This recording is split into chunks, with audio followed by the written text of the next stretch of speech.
welcome to CrimeDivers. I'm Laura. And I'm Jill. And welcome to today's episode. Hello, everybody. So, Jill, where in the world are we? We are in the USA. Okie dokie. And the title? His Last Dance. His Last Dance. Mm-hmm. Okay, shall we dive in? Yep. So, John Joseph McCabe was born on the 13th of March, 1954, and he was murdered on the 27th of September, 1969, when he was just 15 years old. Oh. He was from Tewksbury, Massachusetts. His dad was an engineer and his mum, Evelyn, worked at the school library. John had two sisters, Roberta, who was 6 at the time of John's death, and Debbie, who was 17. So Debbie remembered growing up with John as interesting. One day she opened her cupboard door and it was full of grasshoppers. Oh. Yeah, that's what she meant by interested. Like, you obviously used to play pranks on them and like... Well, I don't know if I'd be happy with that. I wouldn't be happy with that. Well, that must have taken some effort to gather them all up and manage to get them in a cupboard right enough. I know. Yeah. And apparently his hands were like always dirty with like oil or grease or a frog in his hand. You know, he was just... A boy that just liked to get his hands at everything. And one day he even brought a goose home. So it does sound interesting growing up with him.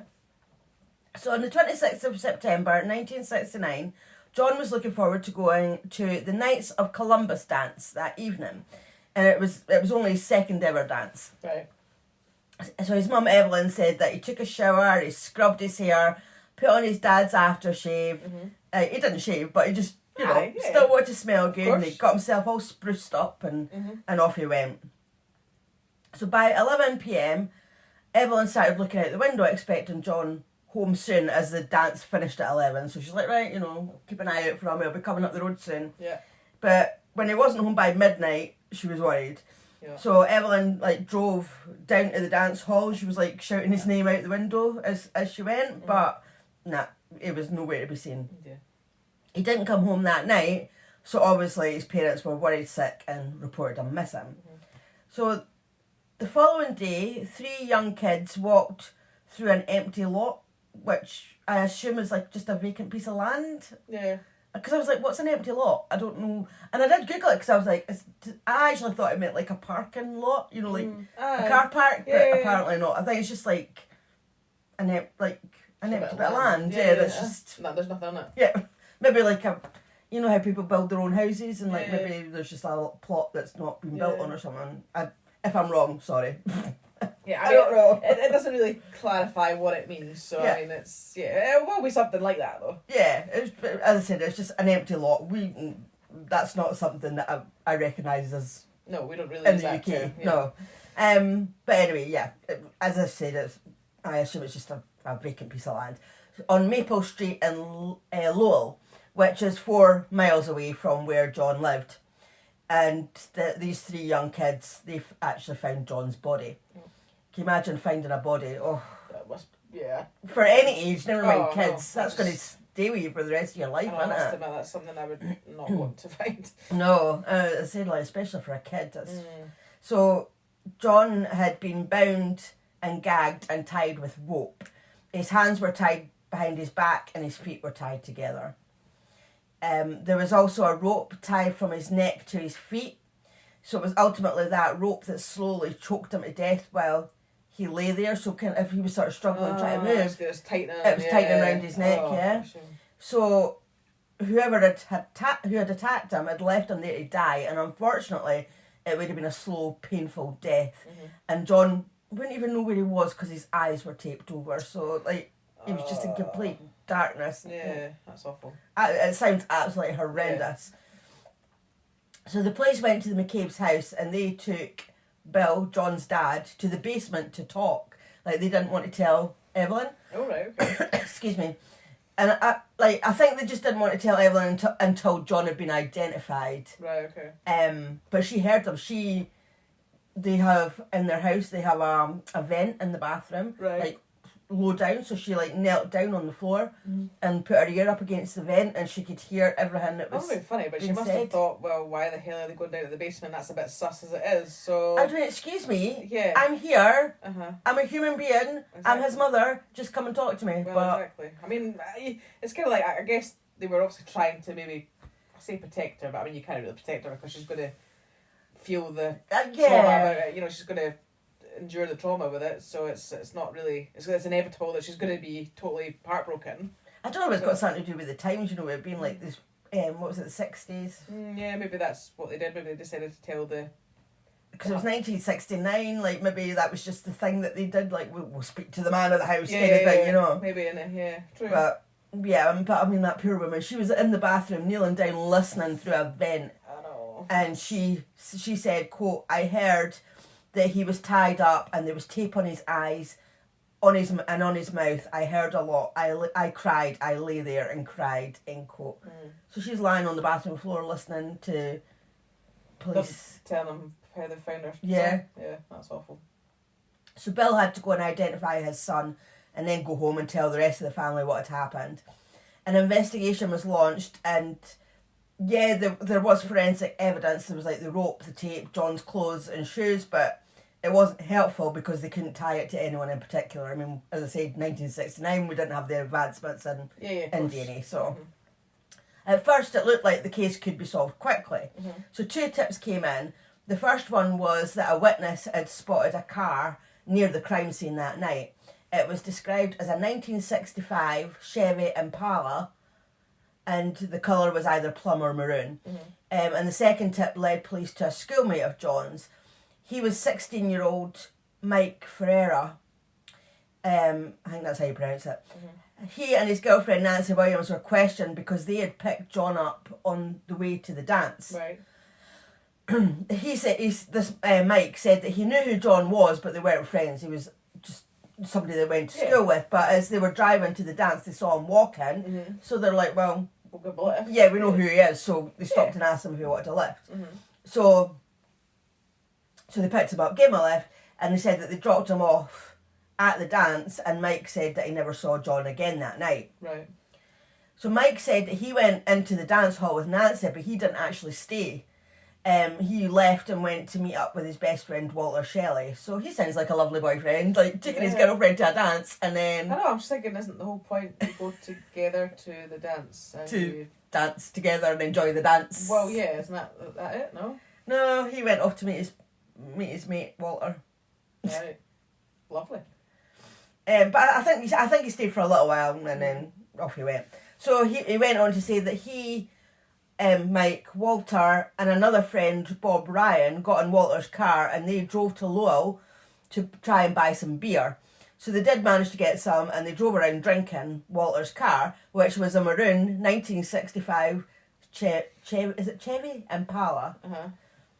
So, of course, the police were like, So they searched Walter's car as this matched the description of the car near the crime scene, but they didn't find any evidence. But still, Walter Shelley was now a person of interest. Yeah. So he was brought in for questioning, and he was polygraphed 5 times, and each time the test showed that he was lying in all vital areas of the questioning. But there was no physical evidence to link any of these boys to John's murder, and there was also no motive. Right, yeah. There just didn't seem any reason as to why these boys would want to hurt John. I mean, like, yeah, they went to school together, but they weren't friends, they weren't enemies, they just didn't really know each other. They knew who each other were, but yeah, there was no... They had no relationship, you know, whether good or bad, they had no relationship. So the police continued to investigate and they interviewed other teens, local drug dealers, paedophiles. And for 2 years, the police really worked hard to try and find out who was responsible for John's murder, but the case just started to go cold. So Bill, John's dad, he worked on a record of his son's life. I mean, basically, he just, for the rest of his life, he just worked on trying to find out what happened. Yeah. I mean, and he said that he wasn't trying to be an author or anything, but he was just looking at ways to hold on to him and to keep his memory alive, and he also tried to make sure that the police never forgot his son. Cool. So he would always be on the phone to them, seeing if there were any updates, and just keeping John's name in their minds. But unfortunately, there were no arrests made. Right. But Walter Shelley and Mike Ferreira's names always seemed to pop up. And Mike didn't really help himself, as one day he was out joyriding with friends and he told them that he had killed John. So this obviously was reported to the police, but there was just no way to corroborate what he had said. And like many years later, when he was an adult, he had said, quote, "I was 16, we were drinking, joking, and I said, yeah, I did it. They knew I was joking, I was a joker," end quote. But I'm like, that's not something that you should be joking about. I'm all for a laugh and a joke, and I know people say some stuff, but that crosses the line for me. Like, you shouldn't joke about anything like that. Yeah, to say that you killed somebody, I mean... Especially when you were linked with it in the first place, I mean... Exactly, like, I know kids are stupid. Oh, you know, he was 16, and you're drinking... Or maybe you say stupid things, or maybe you're trying to act big in front of people, like, oh, you know, look at me, I killed somebody, but not a great idea. No, I don't think that's something that you should joke about. No, of course not, and not a great idea to be doing that. But as you said, especially when you started being linked. Well, yeah, exactly. To it anyway. If you were innocent, you wouldn't want to give anyone reason to think otherwise. But exactly. At this moment, I don't know whether he's innocent or not, so... So both Walter and Mike, they both left the area the following year, which is 1970, to join the military. So the McCabe family were left without any answers for years. As the years passed, John's mum, Evelyn, kept asking questions about how he died. Like, she said, I mean, oh, this is awful. Like, she said that she tried to strangle herself just to visualise what it felt like. Oh. Because it was her son, and she obviously wanted to know what he'd went through. Well, yeah. And like she's tormented herself, like, you know, ever since. Wondering like if John called for her, like, and thinking, what kind of mother am I because I wasn't there for him, which is her fault. Well, exactly. Of course, she couldn't possibly be there for her. Obviously, I can understand the guilt because. But I think the parents had guilt. Because they're like, we shouldn't have let him go to the dance. But I mean, they'd let him go to a dance before because this was his second dance. Yeah. So, you know, obviously that had went fine and nothing had happened. He's 15. Yeah. You never think the worst of these situations, don't you? It's only when something like this happens you think, oh, I wish I'd never done that, or I shouldn't have let him do that. But you were never to know, and on any other situation, it probably would have been fine, and exactly. you wouldn't have thought twice about it. It's always the same when something happens, you start regretting why you did, but then. You know, it's like... You can't know. At the end of the day, your son's just going to a dance. You expect your son to go to the dance, enjoy himself, come home, and that's exactly. it. You know? And I said 9 times out of 10 that will happen. Yeah. You know, in most cases that will be the case. But unfortunately, as this case is telling us, you know, there are times when something terrible happens. But it's just awful that she's thinking like that. Oh, totally. And for a long time, she even set a place at the dinner table every night for him. So, I mean, both our his parents, John's parents, they've just obviously been tormented, like, just, they've never, well, I don't think you can get over something like that, but, like, as I said, like, you know, like, his dad, he was writing about him, he was, like, constantly at the police, his mum, Evelyn, you know, she's tormenting herself thinking, like, about how he died and how he would have felt, and to live like that must just it really breaks your heart, like. Oh, it definitely does. So, 31 years after John's murder, November 2011. No, I don't know where I got 2011 from. 2001? No, just 2000. Oh, just 2000. I don't know where the one came from. Okay. I have no idea. So November 2000, sorry. A guy called Jack Ward, who had been friends with John, made good on a promise he had made to John's dad, Bill. Bill would regularly ask Jack, because Jack still kept in contact with John's parents. So he would regularly ask Jack if he'd heard anything about John's murder, and, you know, would say to him, Jack, you know, just keep your eyes and your ears open, and just let me know if you hear anything, like any rumours going about, or, you know, anything like that. And Jack had said to him, you know, Mr. McCabe, if I hear anything, you know I'm going to tell you. Of course I am. So Jack had just been to a cookout at a house in Tewkesbury, and he ran into Mike Ferreira, who had been a friend because they'd known each other at school. Jack said that they were all sitting around drinking, and Mike just blurted out, I know who killed John. Okay. So at first nobody took him seriously, and then again, sort of later on, he said to Jack, I know I do. I know who killed John. And Jack was like, sorry, I'm going to cough. So Jack was like, right, okay then, who did it? And he was like, it was Walter Shelley. So remember, Walter was his friend, the one that had the car. Yeah. So of course Jack asked, well, why would Walter want John dead? And Mike said it was because of Marla. So Marla Shiner was Walter's girlfriend at the time. Right. But 13-year-old Marla also seemed to like John, and they chatted at the dance, and by all accounts, Walter was a very jealous person. They basically just said hello to each other, I think, and just... there was nothing... more to it than that. Yeah, but Walter was jealous, so apparently he killed John because he was jealous. Right, okay. So it took Jack a while to tell John's dad, Bill. He was kind of like... like, how do you tell somebody that? But of course he did tell him. Yeah. And Bill was shocked. He wrote it down on a piece of paper and he put it in the Bible on a page beginning the book of John so he wouldn't forget it. And he immediately called the police. So for some reason, and I don't know why, but the police didn't seem to do anything about it at first. And Bill had to keep calling them and saying, like, somebody's... I've given you some information here. Why aren't you acting on it? Exactly. And it took the police another 3 years before they moved their arses and knocked on Mike's door. 3 years? 3 years from the action, just to go knock on the door and say, right, okay, what have you got to say? Oh, wow, okay. So it was 2003 now.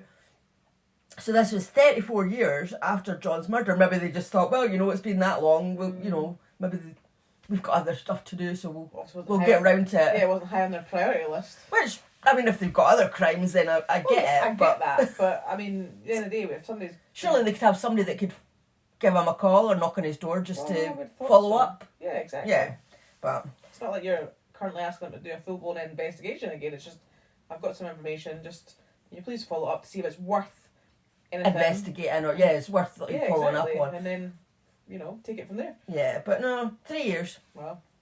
So it's 2003 now, 34 years after John's murder. Mike was now living in Salem, New Hampshire with his wife Nancy, who'd actually been his girlfriend, the one that they'd picked. Mike and Nancy had picked John up in the car. And so they'd actually went on to get married. Right, okay. So police asked Mike about the cookout and about what he had said to Jack, but Mike remembered it differently, of course. He said he never told Jack that Walter had killed John. He said that Jack had been running his mouth saying, so it was Jack that was saying Walter had done it. Right. And he just kept going on and on and on about it all afternoon. And he got sick of hearing it, so he snapped back saying, yeah, he probably did. Right. So, and he said that he never talked about the jealousy theory with Jack. He said that was Jack's theory. He never mentioned it. Again, nothing was done as the police had no corroborating evidence. But the police never forgot John.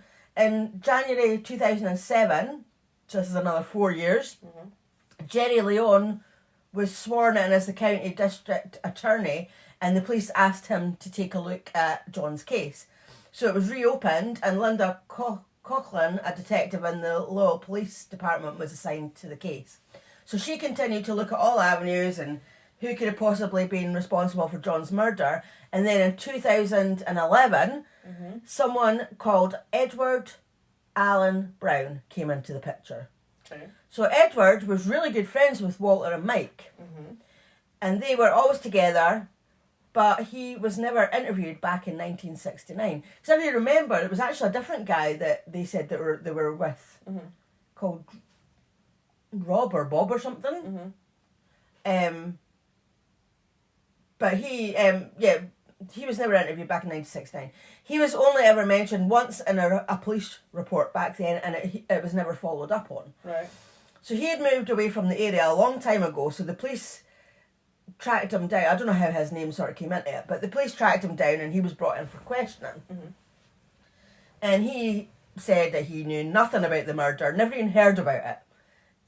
Never even heard of John McCabe, which was ridiculous for him to say that because Tewkesbury is a small town. He went to high school there. He was there at the same time as John. Of course he's going to hear that somebody had been murdered. Yeah. No matter who it is at school, like... Yeah, you'd probably still heard the name, or... You'll have heard of the murder. Yeah, exactly. Even if you don't know who the person is. Definitely. It's going to be all over the news. Everybody's going to be talking about it. It's going to be in the papers. Absolutely. Like, so that was a ridiculous thing to say. So Edward was given a polygraph test and he failed on every aspect of it. Edward's wife told the police that she thought he was lying, as 25 years earlier, he had told her one night that he was involved in a young boy being killed. All right. But she obviously didn't do anything about it, or I don't know. Don't take him seriously or something? Maybe, I don't know, but like... So now this is what she said. Oh yeah, 25 years ago, he told me he was involved in something like that. Yeah, but I didn't think anything of it. So Edward was interviewed twice, and he was told that if he didn't help them, he was going to be up on some serious charges. So Edward broke down and he confessed to being there at the time when Walter and Mike killed John. And he agreed to a manslaughter deal and to testify against the other two. Right. So he told police that he had been home watching TV. So I'm a bit confused because he said that Mike and Walter picked him up, but they'd said earlier that they'd been with another guy, so I'm not quite sure, unless they've dropped the other guy off first and then came... You know, it's like these reports, they might not be quite accurate as has happened. So. Yeah, so I'm just going to tell you what he said. Yeah, so he'd been home watching TV, and at about 10:30pm, Mike and Walter picked him up, and when he got in the car, they told him that they were going to send a message to John McCabe for flirting with Marla Shiner. So they wanted to scare him, so they went looking for him. So they drove around for a bit, and then Mike saw John on the side of the road, so I'm assuming he must have been walking home from the dance. I was going to say, I'm assuming they never went back to the dance, because when they say looking for him, well, you knew he was at the dance, so you think... Yeah, but it finished at 10 o'clock. No, it finished at 11, didn't it? Because his mum expected him home by midnight. So they picked him up at 10:30. So maybe they did go and look in the dance and didn't see him, and then maybe he'd left early or something. As I said, you don't get all the details. No.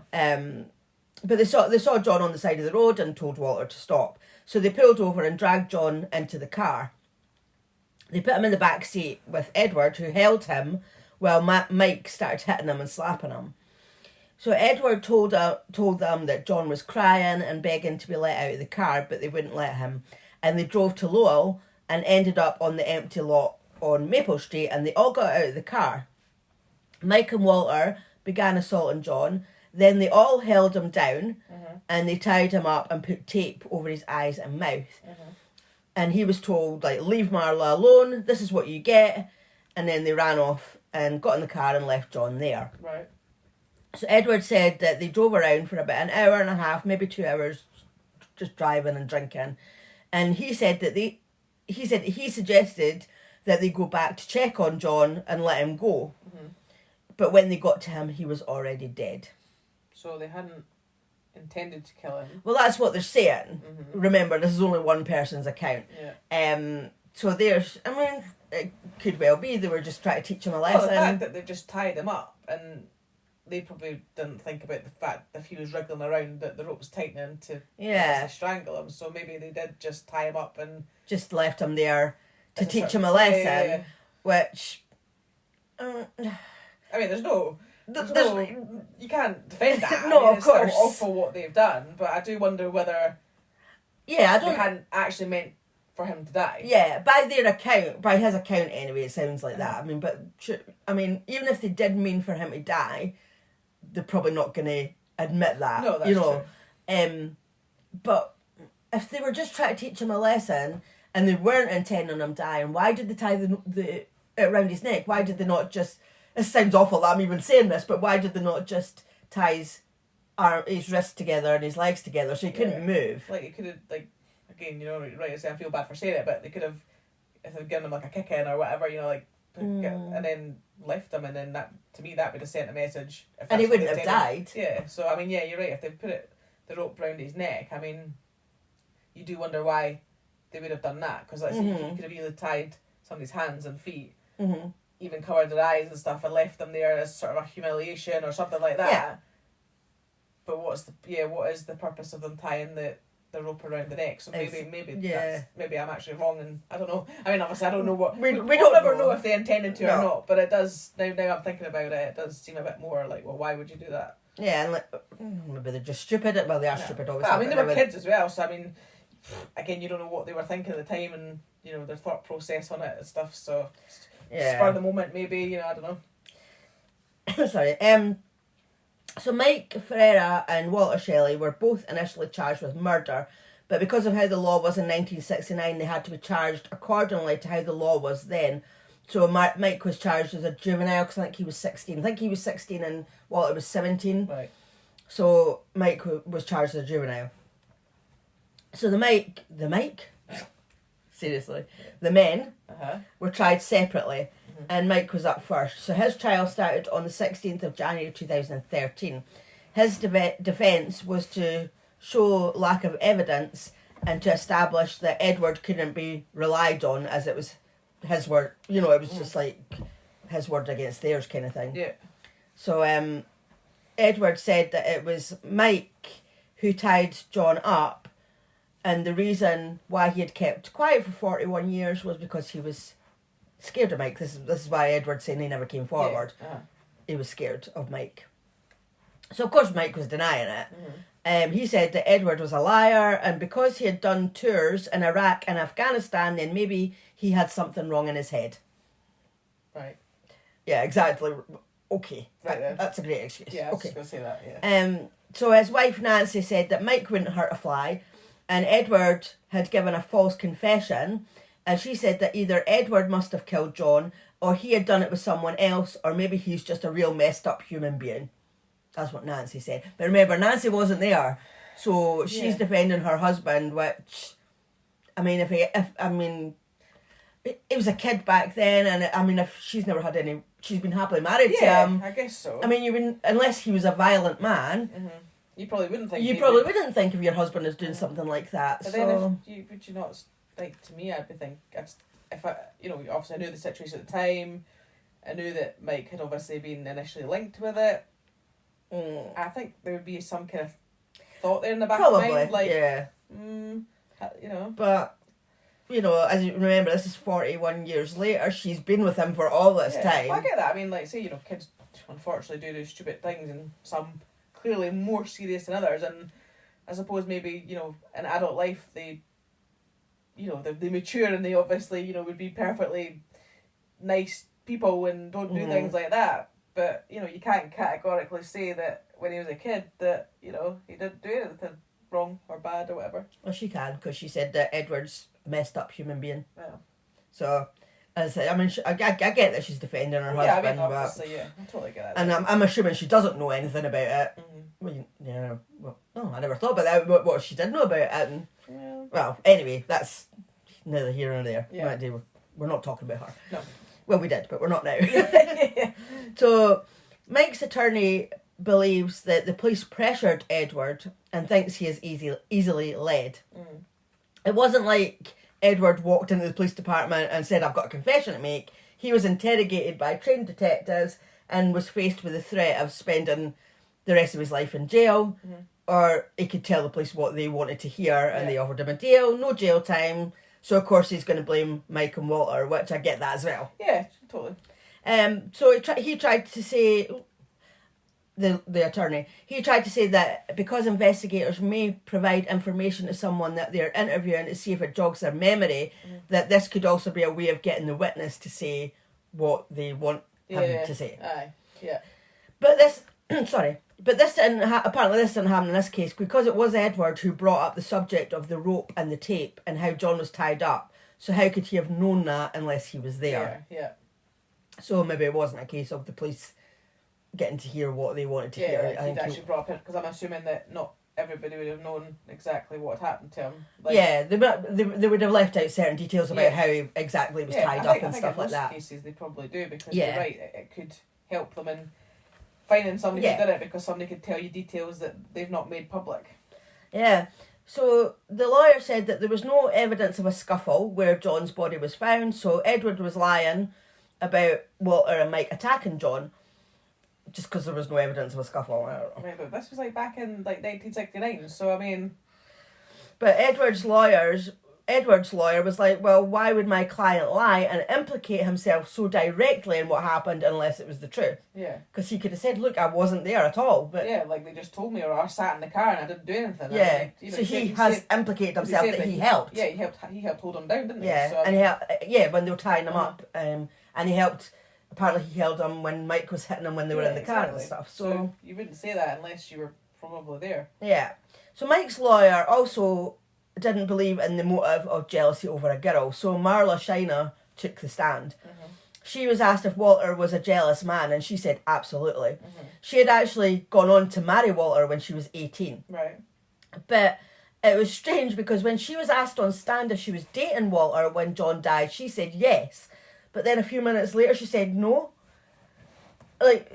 She'd also previously told police that she was 12 when she started dating Walter, but then she denied, when she was on the stand, she was like, no, I wasn't 12, I was 13. Right.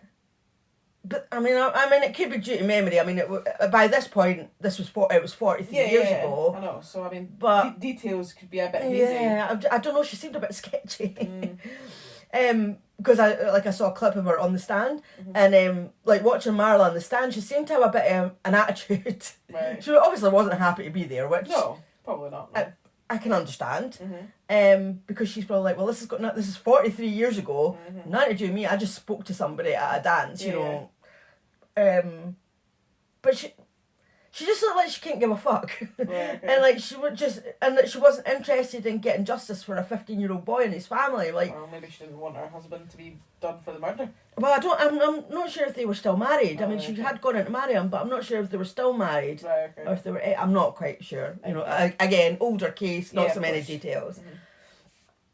But as John's sister Roberta said, why lie about dating someone unless it was because of her that John was murdered? So, obviously it wasn't her fault, but maybe she just didn't want to be blamed, which is totally understandable, because she's not to blame in the slightest. Not. But maybe that's why her stories aren't adding up, because she was like, I don't want to be the one who's labelled as... Yeah, that's the woman that this boy was murdered over. Yeah, exactly, which I get that as well. You wouldn't want to be that woman. No, totally. But again, you're right, it's not her fault in any shape or form. I mean, you know. Yeah, of course not. I mean, apparently she just spoke to John. Yeah. There was nothing...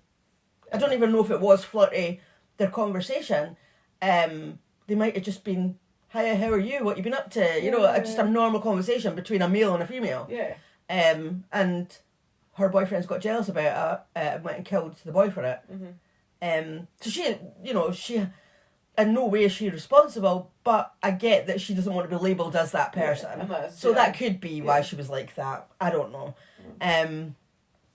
Mike's lawyer also said that Detective Coughlin,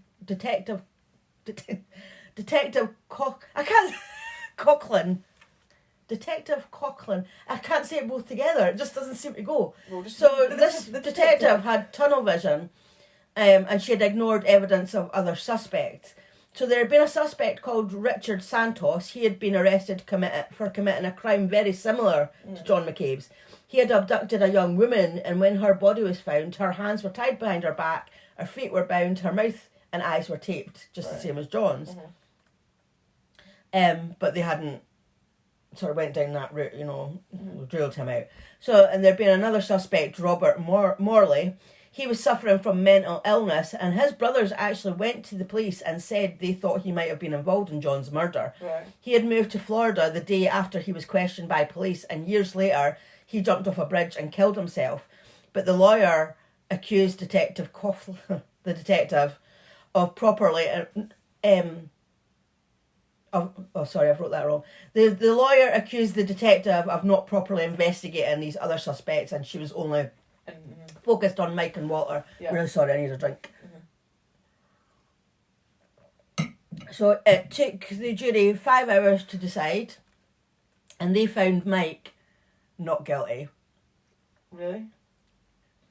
So John's dad, yeah, really sorry, I just completely ignored you there. Yeah, he was found not guilty. So John's dad, Bill, had been too nervous and sick to sit in the courtroom that day, so he waited in another room. And his wife, Evelyn, was really scared to tell him because she thought that he might die. And he did. She was right, he did. Just 4 days, his heart gave out and he died. Oh, that's awful.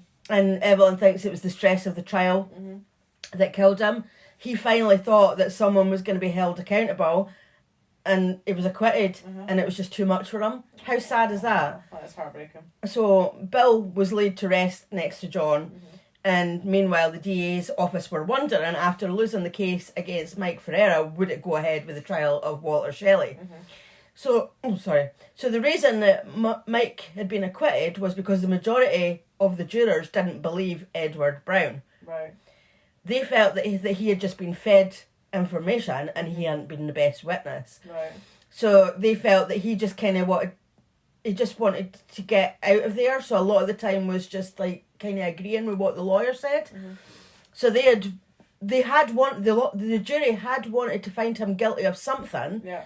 But the only options that they had was either first or second degree murder. Right. But they felt that he should have been convicted of manslaughter. Right. But that wasn't on the table. So they had to find him not guilty. Okay. So it's not that they truly believed he was innocent, it's just that they couldn't. They didn't believe that he should have been.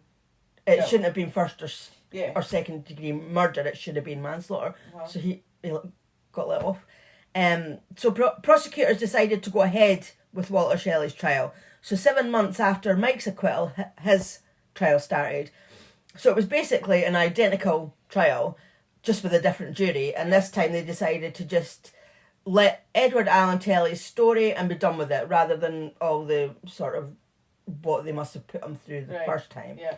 Because they didn't want it to seem like he was being led and all that. So he actually seemed less nervous this time and more confident.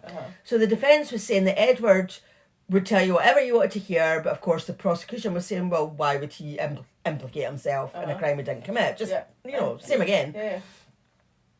So the trial went on for a week, and this time the jury took 2 days to come up with a verdict. So 61-year-old Walter Shelley was found guilty of first-degree murder and sentenced to life in prison. But because he was 17 at the time of the murder, he will be eligible for parole after 15 years. Right. So at least one of them was punished. Yeah. But there were 3 people involved in that murder. You've got 62-year-old Edward Allen Brown, so he pled guilty to manslaughter but got no prison time. Right. He got probation for 5 years, that's all he got. Right. And then you've got 59-year-old Michael Ferreira. He was cleared of murder, so he got off scot-free. And I'm just going to put my opinion out here. I think it was Mike that done it, to be perfectly honest. I think does his case would fall under the double jeopardy law, where you can't be tried for the same crime twice? Must. Yeah, well. That would have been if that was, because obviously that didn't come, like they scrapped that a few years ago, I think. But you couldn't be tried for the same crime twice. I think you can only be.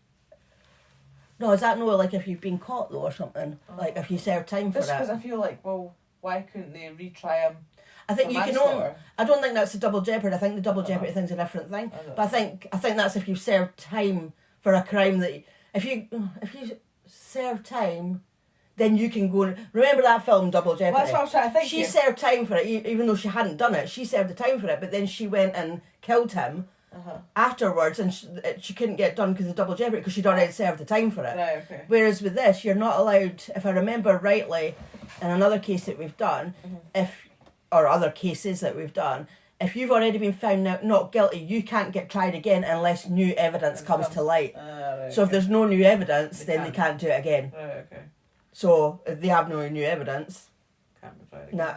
Because basically Walter just got tried on the same evidence as what Mike did, but it was a different jury. So that's quite crazy in the sense of that it can really depend on the judge and the jury because obviously it's not a open and shut case. This case, I mean, this is their opinion because they're only going on this Edward's testimony, really. Yeah.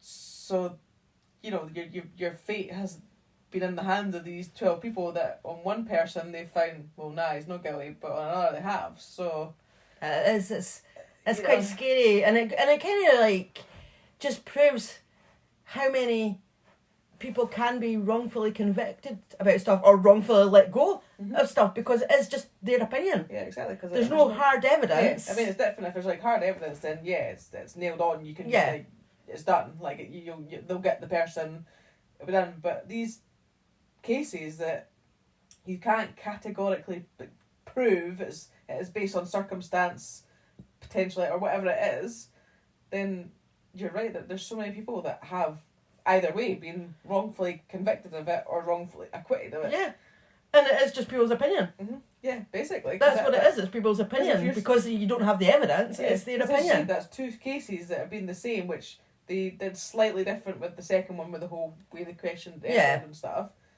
and obviously it was a different jury. But to me, that's like scary. Yeah, and almost not fair. Like, because I'm like, not that I'm condoning anything, but it's like, do I feel sorry for Walter a bit because he's obviously got he's taken the fall for it. But was Mike involved, or but again we don't know, has the right person been convicted? But if Mike was there, I mean, she should still be punished in some way. So, well, I think because Mike he admitted to it, didn't he, when he was 16? But then he said that he knew Walter did it. Yeah. So he's definitely involved. Yeah, I mean, I'm kind of changing my mind because I was saying, I think maybe Mike did it, but now I'm thinking they could both be equally, because if they both tied the ropes, or all three of them tied the ropes. Going back to did they actually intend to kill him, or like when they left him tied there, was the intention for him to die? I'm not sure that was. Well, I think that's why the first jury didn't want to convict Mike of first or second degree murder, because I think that maybe that's because they want the manslaughter, because they're thinking that they didn't intentionally kill. I think that's why they wanted the manslaughter charge, because it isn't first degree murder. I do wonder why it wasn't on the table though. Well, it should have been, because it could have been because we're sitting here saying, for what we know, with the rope thing, like, was it intentional? We're not convinced it was. So why isn't the prosecution, the people that are prosecuting them, and thinking, well, did they intend that? So maybe we should make it manslaughter potentially as well, because it might not have been murder. And Edward got manslaughter.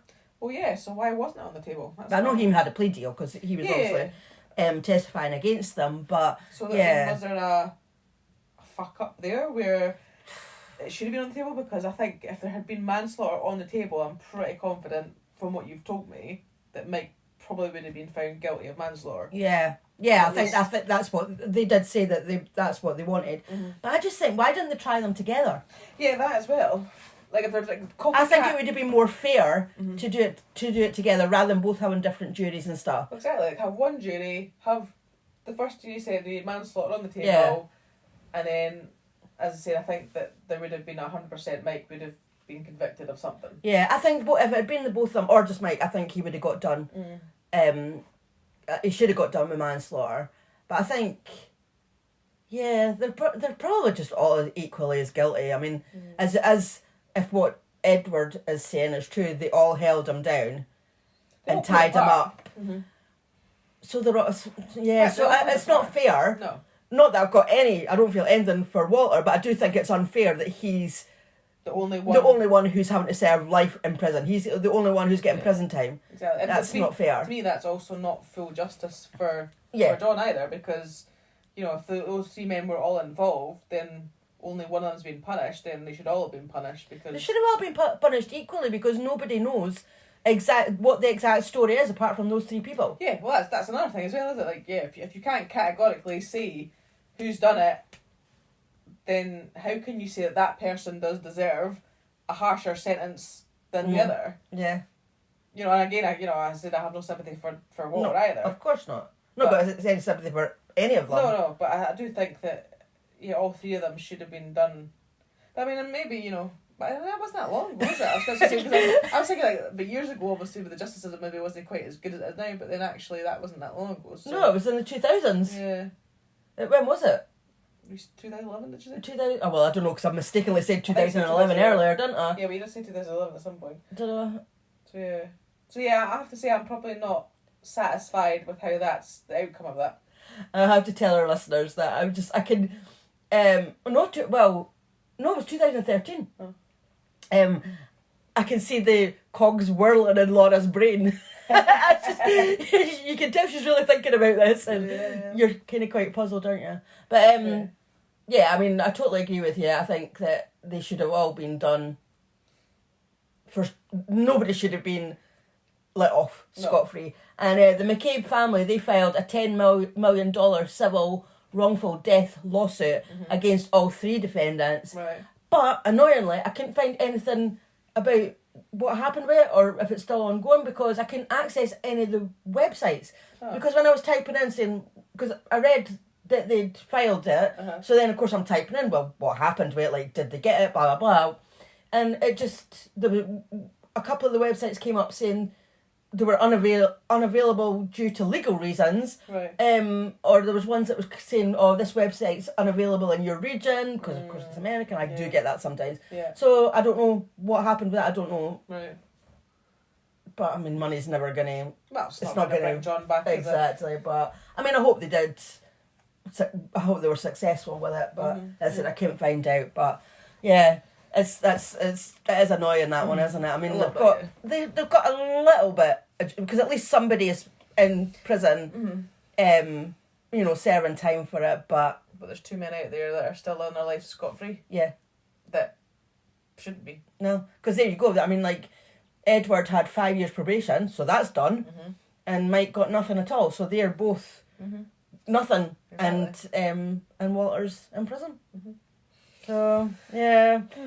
So there you go. So thank you to everybody for listening, and we'll see you next week. See ya. Bye. If you would like to follow us on Instagram, Twitter or Threads, we are crime_divers_pod. We are on Facebook, TikTok and YouTube, and it's Crime Divers Podcast. Our email is crime_divers_pod@outlook.com. Our website is crimedivers.co.uk. If you would like to join our Patreon, it's patreon.com/crimedivers. And if you would like to buy us a coffee, it's buymeacoffee.com/crimedivers. And if you haven't already, please don't forget to subscribe, rate, review.